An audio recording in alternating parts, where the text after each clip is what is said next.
Ronda Summers, aka the Darra, was born in Toronto, Ontario, Canada in 1996. Her father's name is Tyler and her mother's name is Alexandria.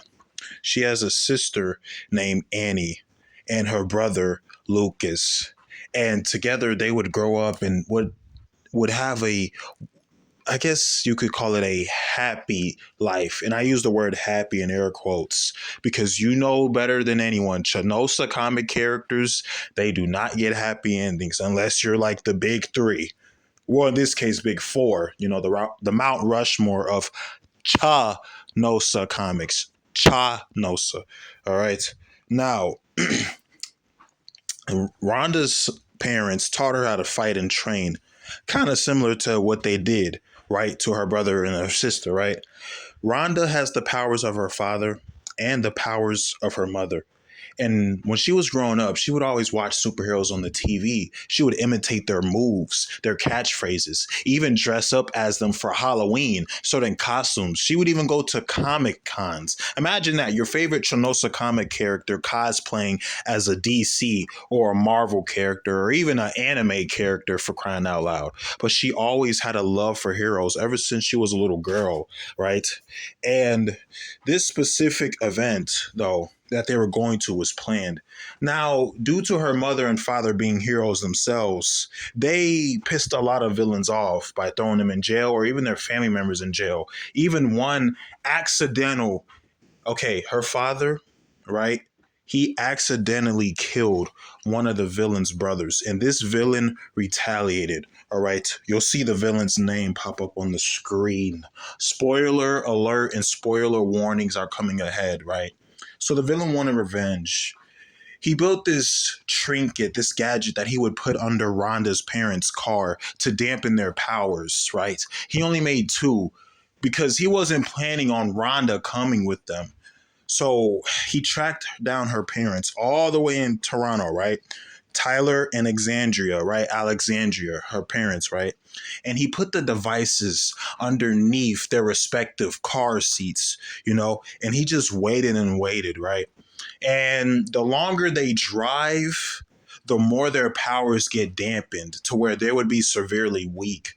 Her mother's regeneration healing factor was not kicking in the way it used to. And her father's super senses, along with his super strength and vulnerability and super speed, weren't kicking in either. They felt weak and fatigued, but they wanted to keep going, but they just couldn't anymore. Rhonda was sitting in the back seat while her father was driving, and her mother was in the passenger seat, texting her brother and her sister about the good event that they're going to, another Comic Con, right? But unfortunately, this is where it happened. So on a highway, on the expressway in Toronto, Canada, they hit this big truck. All right, they hit this big truck. This truck just went smacking, and Rhonda, she goes flying out of the window, right? You know what I'm saying? She goes flying throughout the dashboard type of window. And she just, as she's flying, she's just looking at the horrified look on both of her parents' faces as she's being thrown across the expressway. And then she has to watch her parents' car crash and burn. She was thinking they were going to be okay because of their powers and abilities. But after the cops did some researching and investigation, she found out what we would find out. Well, the op, the one who wanted their parents dead, her parents dead, put those devices underneath her seat, right? And oh, he would play a big part in the other character story that we are going to mention, right? But right now, this villain's name is, drumroll please, baby, Gilius. Yes, I know you guys been waiting for that name reveal and name drop, and you got it. Gilius was so evil and dastardly, but he still had morals. But he threw those morals out the window when Tyler, Rhonda's mother, right, had accidentally killed Gilius's brother, and he retaliated. Now Rhonda, at 17, no older than 17, about to graduate high school, about to move out, go to college. Now she has to put all that on hold to find out who exactly and why exactly killed their parents, her parents, right? Why, what I'm saying? Because her father didn't tell her everything. So now with her powers and abilities and this newfound information from the police, she has to track him down, right? She has to find out why he did that, all right? Now, we're going to tie this in to Laura's story, right? Because Laura Winters, who would later become Ronda Summers' best friend, Laura Winters was also born in Toronto, Ontario, Canada. But the thing is, Laura likes the whole forest, woodsy type of vibe, where Rhonda is more like the city girl. So they come from the same country. They just like the different vibes and aesthetics of that same country. And yes, they both speak French. I mean, what French is in Canada is what Spanish is in the States, the United States. So Laura's father is Eric, but her mother's name is Daniela. Now, unfortunately, unlike Rhonda, Laura is the only child. And because of this, it's hard for her to reach out and communicate to others. She's closed offish. She's an introvert, whereas, Rhonda, on the other hand, is an extrovert. You know what I'm saying? It's like their personalities are just different. You see, Eric was suffering from depression for years. Even the birth of his beautiful daughter, baby girl, was not enough to pull him out of that deep depression. Now, not too much is given about his backstory like Rhonda and Laura, but we do know he went through some tragedies when he was young.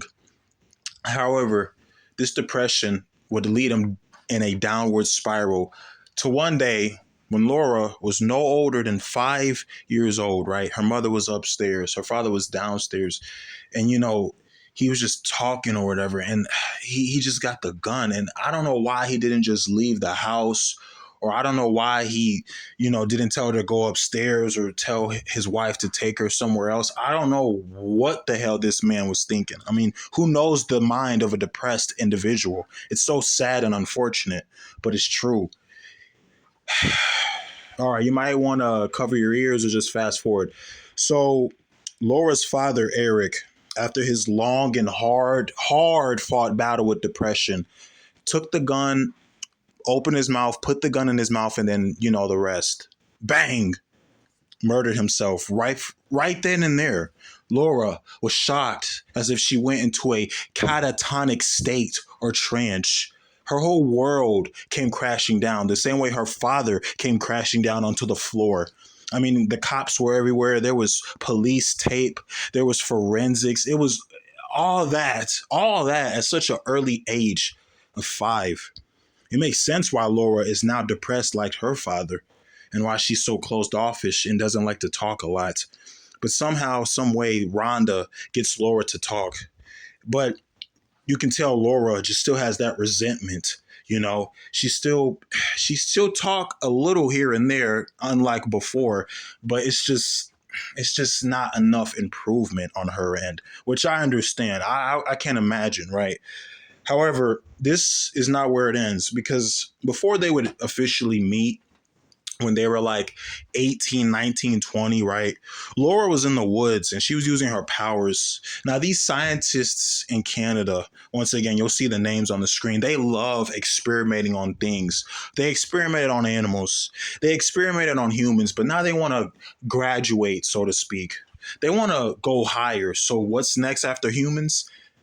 That's right, superhumans. And oh boy, when they experimented, oh my goodness. And Laura was at the wrong place at the wrong time, letting out her anger and frustration that her father just killed herself all these years later when she was 15 now. So 10 years later, right? She's no longer 5. 15 years later, 16, she gets kidnapped by these Toronto scientists. Now, obviously, not all Toronto scientists are like this, and this is fiction. Okay, don't go around saying, so you're saying Toronto scientists are blah, blah. Like, no, no, no. And they would do wicked and inhumane things, beat her, tase her, tie her up. You know what I'm saying? It looked like a damn crucifix. You know what I'm saying? The belt in her mouth, the electricity, all kinds of stuff that she had to see. They even let her leave with a mind control device on her head. On her head. She's walking around through the forest with, it kind of reminds me like a big ass microwave on her head. And there's the two tubes sticking out of the back, the two tubes that they would plug into the wall, the outlet, you know? And she's the only way she's able to make it back home to her mother, that cabin in the woods, right?